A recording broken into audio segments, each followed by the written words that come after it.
एक समय की बात है। भरत नाम का एक धनी व्यक्ति रहता था। पूरे कल्याणपुर गांव में वे सबसे ज़्यादा रईस व्यक्ति था। उसके पास बहुत सारे धन थे। एक बार उसने एक सुंदर कन्या को मंदिर में देख लिया। वे कन्या को देखकर भरत मन ही मन उससे प्रेम करने लगा। इस बात की चर्चा भरत ने अपनी माँ से भी की। माँ के हाँ कहने पर उसने वे कन्या के सामने विवाह का प्रस्ताव रखा।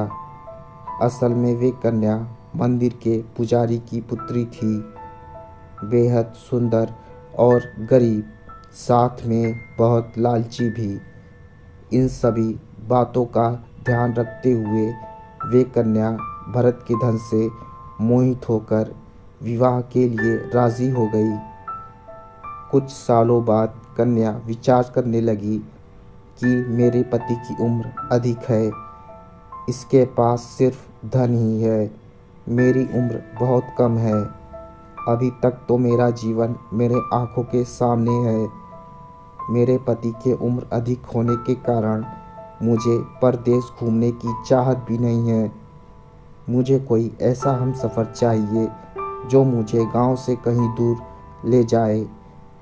इस प्रकार के विचार करने के बाद वे अपनी इच्छा अनुसार हमसफ़र की तलाश करने लग गई।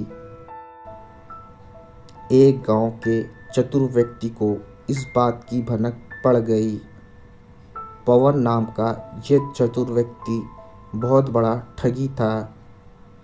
उसने बहुत से सुंदर कन्याओं से प्रेम का नाटक कर उनके धन लूटकर वह गांव छोड़कर भाग जाता था।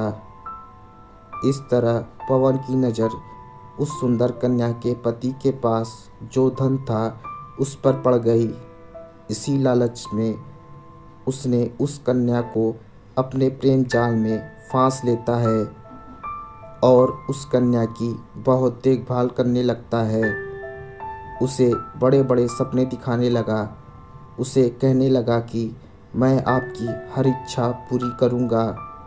उस कन्या की झूठी झूठी तारीफ करने लगा। कन्या ने ठान लिया कि वह अपना पूरा जीवन पवन के साथ ही व्यतीत करेगी। इसी बीच पवन को भी उस कन्या से सच्चा प्रेम कब हो गया उसे पता ही नहीं चला। पवन ने भी यह फैसला कर लिया कि वे उस कन्या से शादी करेगा और सारा जीवन उसी के साथ व्यतीत करेगा। कुछ समय बाद पवन ने वे कन्या को अपनी पूरी सच्चाई बता दी कि किस तरह वे कितने सुंदर कन्याओं को धोखा देते आया है।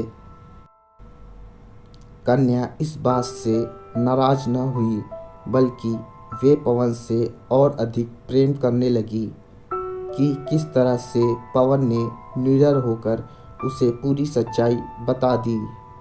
इस तरह से वे दोनों एक दूसरे को और अधिक चाहने लगे। अब दोनों गांव छोड़कर भागने के फिराक में थे। कन्या ने सोचा कि वे अपने पति भरत को इस बात की भनक भी लगने नहीं देगी और रात को सारा धन लेकर वहां से भाग जाएगी। पवन और उस कन्या ने यही किया।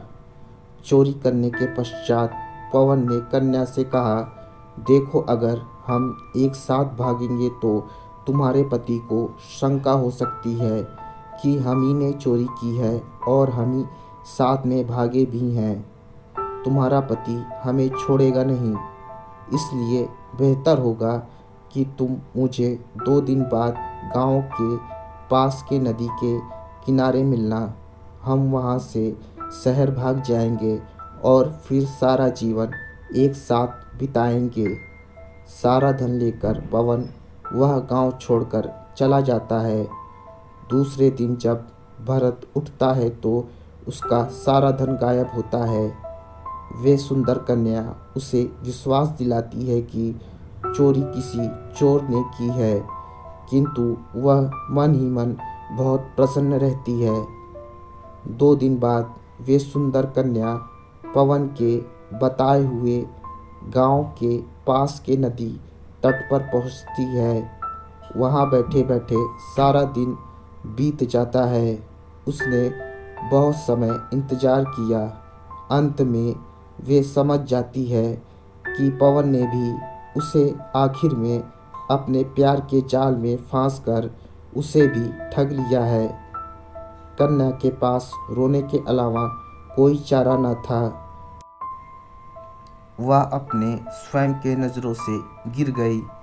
उसने ठान लिया कि बाकी का जीवन उसी यानी अपने पति भरत के साथ प्रेम से व्यतीत करेगी। शिक्षा: इस कहानी से हमें यह सीख मिलती है कि जो भी हमारे जीवन में है उसका आदर कीजिए। ज़्यादा सुख भोगने की लालसा हमारे जीवन को अंधकार बना सकती है।